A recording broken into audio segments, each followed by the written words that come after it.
Vamos a resolver el problema de la ecuación del calor por separación de variables. Tenemos la ecuación del calor homogénea, es decir, no hay aporte de energía desde el exterior, en una varilla de longitud L y queremos conocer el comportamiento de la temperatura para instantes de tiempo posterior al cero. Nos dan como dato inicial no el perfil inicial de temperatura, sino la variación de la temperatura con respecto al tiempo en el instante inicial, dada por esta función que tenemos aquí. Y además, un extremo de la varilla, el extremo cero, está unido a un foco que lo mantiene a temperatura nula, lo cual no es muy realista, y el otro extremo está aislado. No hay flujo de calor en el extremo L, con lo cual tenemos un problema pues un poquito mezclado, con una condición de extremo fijo y otra condición de flujo nulo en el extremo. Vamos a resolver este problema por separación de variables. Para ello buscamos soluciones de variables separadas, es decir, producto de una función de la posición sobre la varilla y una función del tiempo. Y vamos a hacer que este tipo de funciones resuelvan toda la parte homogénea de este problema, es decir, la ecuación y las condiciones de contorno. La condición inicial no, porque no es una condición homogénea. Bien, pues una vez que tenemos eso, podemos aplicar el principio de superposición lineal, hacer combinación lineal de todas las soluciones que tengamos aquí y tendremos una solución amplia que resuelva toda la parte homogénea del problema. Bueno, pues hacemos como siempre, sustituimos esta expresión de variables separadas en la ecuación. Al derivar con respecto al tiempo, la función temporal se deriva una vez y al derivar con respecto a x, la función espacial se deriva dos veces. Vamos a aislar las variables x y t. Para ello, pues pasamos un término al otro lado del igual, y dividimos por x mayúscula y por t mayúscula, y tenemos a un lado todo lo que depende de t y a otro lado todo lo que depende de x. Lo podemos ver al revés. El primer término no depende de x porque depende solo de t, y el segundo término depende de x, con lo cual no depende de t. Y como ambos son iguales, si no depende ni de x ni de t, quiere decir que es una constante, que vamos a llamar menos lambda. El menos lo pongo para que cuadre luego con una ecuación tipo oscilador, y entonces estos dos iguales nos dan dos ecuaciones ordinarias distintas.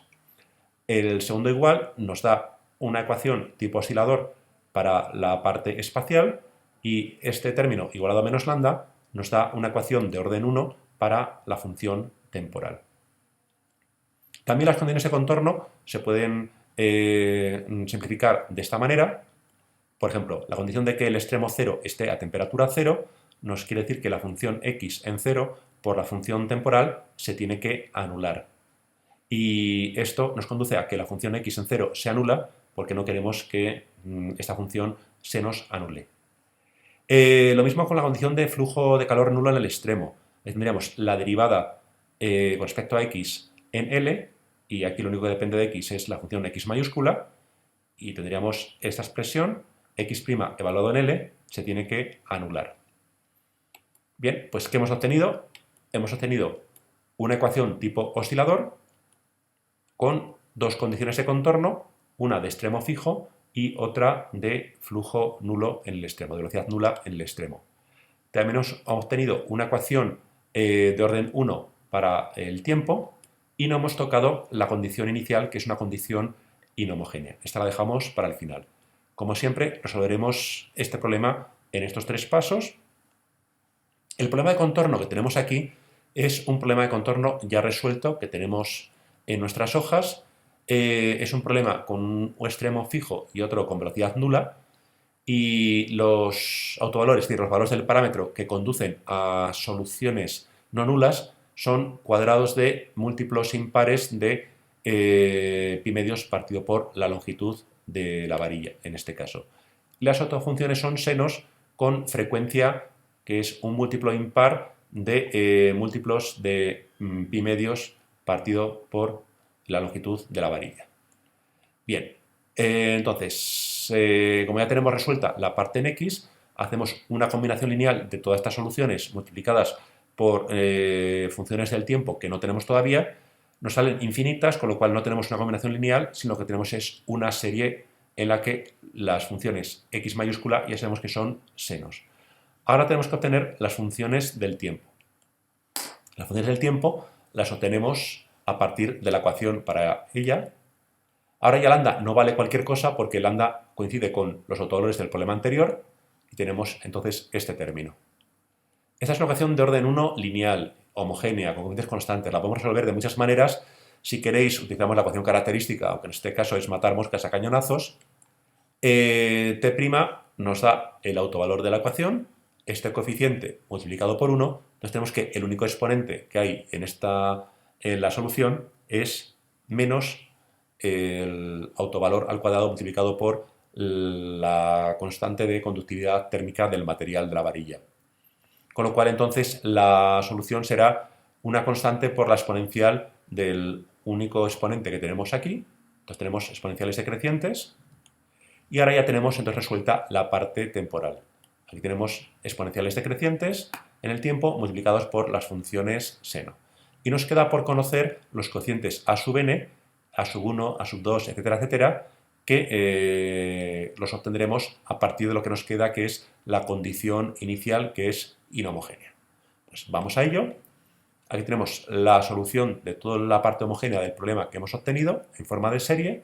Nos queda utilizar esta condición inicial y aquí, como tenemos la derivada con respecto al tiempo de la temperatura, pues necesitamos calcularla. Al derivar la exponencial, pues nos queda el exponente fuera, esta expresión, y tenemos que evaluarla en t igual a 0. En t igual a 0 la exponencial vale 1, con lo cual obtenemos esta expresión de aquí. Y vemos entonces que el dato inicial, que es la función g, queda igualado a una serie de Fourier en senos con estos coeficientes. Entonces, esto lo que nos pide es que la función g haya que desarrollarla en esta serie de senos. Pues nada, pues lo hacemos el desarrollo en serie de Fourier de la función g en serie de senos, lo escribimos aquí y tenemos que la función g tiene dos desarrollos en serie de Fourier. Este que es conocido porque lo hemos obtenido nosotros a partir del dato inicial y este que es desconocido porque los coeficientes a sub n no los conocemos. Como el desarrollo de Fourier es único, todos los coeficientes a ambos lados del igual que tenemos serán iguales 1 a 1. Es decir, que lo que multiplica aquí al seno es lo que multiplica aquí al seno. Con lo cual quiere decir que el cociente g sub n es todo esto que tenemos aquí, y de aquí podemos despejar el a sub n pasando la capa y este cuadrado al otro lado. Con lo cual, el problema ya está resuelto. Ya hemos identificado las incógnitas que eran los cocientes a sub n en función de los cocientes de Fourier de la función g. Lo ponemos aquí arriba, ya tenemos la solución de este problema en forma de serie. Lo primero que vemos es que al tener aquí exponenciales decrecientes para instantes de tiempo muy lejanos, es decir, cuando el tiempo tiende a infinito, esta exponencial va a tender a 0, con lo cual el estado final de todo esto es que la temperatura inicial en la varilla se va a igualar a 0 en todos los puntos de la misma, por culpa de estas exponenciales que tenemos aquí, que nos van a hacer que estos términos tiendan a 0 para valores grandes del tiempo. Si queremos expresar a modo de resumen, lo que hemos obtenido es que este problema mixto para la varilla finita con un extremo a temperatura 0 y el otro extremo aislado tiene por solución esta serie que tenemos aquí, cuyos coeficientes obtenemos a partir de la serie de Fourier del dato inicial. Bien, vamos a aplicarlo a un caso concreto. Aquí tenemos una varilla de longitud pi medios y la velocidad con la que disminuye la temperatura vemos que es proporcional a la distancia sobre la varilla. Es decir, que en el extremo 0 la velocidad es nula y va decreciendo hasta llegar hasta el valor menos L, en este caso menos pi medios, en el extremo derecho de la varilla. Bien, pues entonces el dato inicial es la función x, que es la que tenemos que desarrollar en serie de Fourier.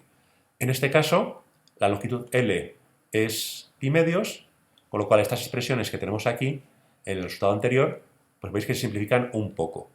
Aquí se van los pis, los doses, y nos quedan estas expresiones. Y ahora solo hay que hacer es sustituir aquí el desarrollo en serie de Fourier de la función x. Bueno, pues lo hacemos el cálculo de los cocientes de Fourier, hacemos esta integral por partes y entre los extremos de la varilla, entre 0 y pi medios, vemos que la mayoría de los términos se nos van. El seno se anula en 0, esto se anula en 0, coseno de pi medios, coseno de 3 pi medios también se anula, con lo cual todos estos términos se anulan y aquí solamente sobreviven los senos de múltiplos impares de pi medios. que vamos a ver que entonces el seno de pi medios vale 1, el seno de 3 pi medios vale menos 1, todo esto lo expresamos con un menos 1 alternante con una potencia que depende de n. Y nos quedan estas expresiones. Bien, pues ahora ya tenemos los cocientes del desarrollo en serie de Fourier, los subimos aquí arriba y ya tenemos la solución. Fijaros en que aquí tenemos 2n menos 1 al cuadrado, que con este 2n menos 1 al cuadrado nos va a quedar un 2n menos 1 a la cuarta. Es decir, que esto va a decaer muy rápidamente. Esta va a ser la solución de nuestro problema que lo tenemos aquí. Entonces, como ya había dicho, para valores grandes del tiempo esto decae a 0 y esto es realmente lo que sucede aquí. Que veis que si dejamos evolucionar la temperatura de la varilla, veis que rápidamente la varilla se enfría y todos los puntos de la varilla tienden a tener temperatura nula. El extremo cero, como estaba unido a un foco, evidentemente pues nos queda con ese valor cero. Bien, otra cosa que nos piden es ver el caso más realista en el que el extremo cero no está a temperatura cero, sino que está unido a un foco de temperatura constante finita. Esto es más realista, porque temperatura cero es inalcanzable, como ya sabemos. ¿Cómo podemos resolver esto? Porque ahora tenemos una condición de contorno inhomogénea. Lo que hacemos normalmente es descomponer el problema en dos, y aquí vamos a añadir una función w que sea solución, que sea sencilla para facilitarnos la vida y que cumpla las condiciones de contorno, en particular la condición inhomogénea. Es decir, queremos que w sea solución de la ecuación de calor, que en el extremo 0 valga T sub 0 y que tenga flujo nulo en el extremo L. Es decir, estas condiciones de aquí. Porque entonces lo que nos queda, que sería la función U menos esta función W que hemos sumado aquí, cumpliría la ecuación del calor. En el dato inicial tendríamos la derivada de V menos la derivada de W, pero la derivada tendríamos aquí menos g sub x. En el extremo 0, como aquí ya tenemos t sub 0, pues quedaría t sub 0 menos t sub 0, 0. Y el flujo de calor a través del extremo L, pues sería 0, porque sería 0 menos 0, 0.